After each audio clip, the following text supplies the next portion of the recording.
Cigarette प्रतिबंध पर कब फैसला लेगी सरकार? क्या चेतावनी देने से खत्म हो जाती है सारी जिम्मेदारी? सिगरेट बहुत से लोगों की लत में शुमार है। हम सभी जानते हैं कि ये कितनी खतरनाक है।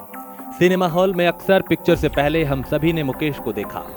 डिब्बियों पर दी गई चेतावनी और साथ में छपी खबर, गले की फोटो भी हमारी आदत में कोई बदलाव नहीं आने देती। स्मोकिंग की समस्या अब केवल 20 साल के ऊपर उम्र वालों की समस्या नहीं, बल्कि कॉलेज में पढ़ने वाले छात्र भी इसके आदी होते जा रहे हैं।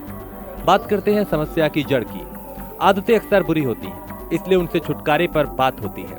उसके लिए नियम और कायदे कानून बनाए जाते हैं। हमारे देश में कानून बनना कोई नई बात नहीं। कानून बना दिए जाते हैं, फिर उसकी जमकर अनदेखी की जाती है, जुगाड़ तलाशे जाने लगते हैं। अगर वाकई सिगरेट और सिगरेट से होने वाला नुकसान पूरे राष्ट्र की सेहत के लिए इतना बड़ा खतरा है, तो राष्ट्र उस खतरे से निपटने के लिए क्या कर रहा है? अब तक की बात करें तो हमने सिर्फ सिगरेट के पैकेट पर चेतावनी जारी की। क्या ये प्रयास पर्याप्त है? इतना कर देने से राष्ट्र की जिम्मेदारी खत्म हो जाती है, या उसे कोई और ठोस कदम उठाने की भी जरूरत है? आपको अच्छे से याद होगा, पहले सिगरेट के हर पैकेट पर लिखा होता था, धूम्रपान सेहत के लिए हानिकारक है। सिगरेट पीने से कर्क रोग यानी कैंसर होता है। जब इतने से कोई फायदा नहीं हुआ तो उपाय निकाला गया कि चेतावनी लिखने के साथ साथ पैकेट पर स्मोकिंग से खराब हो चुके गले की फोटो भी चिपका देनी चाहिए। फिल्मों से भी लोग स्मोकिंग के लिए इंस्पायर होते हैं, और सिनेमा के पर्दे पर जितनी बार स्मोकिंग का कोई दृश्य आता है, साथ में नीचे डिस्क्लेमर भी चल रहा होता है, धूम्रपान सेहत के लिए हानिकारक है। अगर आज की बात करें तो सिगरेट, शराब जैसे उत्पादों के विज्ञापन पर न सिर्फ प्रतिबंध है, बल्कि सेहत के लिए किसी भी हानिकारक चीज को बेचने से पहले ये चेतावनी जारी करना भी कानूनी रूप से अनिवार्य है। बावजूद इसके ये लगातार बिक रही है। इसके सेवन से क्या क्या नुकसान हो सकता है? अब बात करते हैं जमीन पर इससे कितना फायदा। छोटी बड़ी हर दुकान पर सिगरेट बिकती है।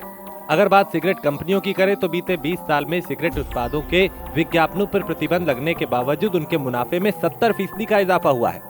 WHO की रिपोर्ट कहती है कि हर साल पूरी दुनिया में 32% लोग स्मोकिंग से तौबा कर लेते हैं, या धूम्रपान की लत के शिकार 32% लोग हर साल सिगरेट पीना छोड़ देते हैं।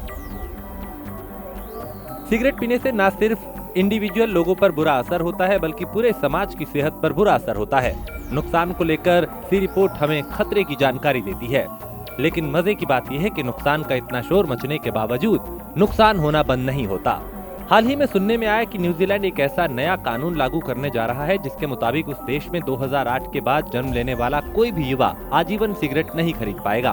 2008 में पैदा हुए युवाओं की उम्र इस वक्त 13 साल है। फैसले का नतीजा ये होगा कि देश की कुल आबादी में 60% ऐसी आबादी होगी जिसने आजीवन सिगरेट नहीं पी होगी।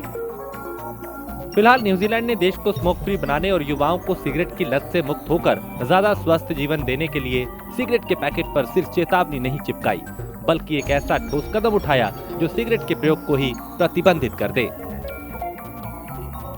हम केवल उम्मीद कर सकते हैं कि सरकार सिर्फ चेतावनी पर ध्यान न देकर इससे होने वाले नुकसान को समझे और कोई ठोस और कारगर कदम उठाए। Digital desk, prime news.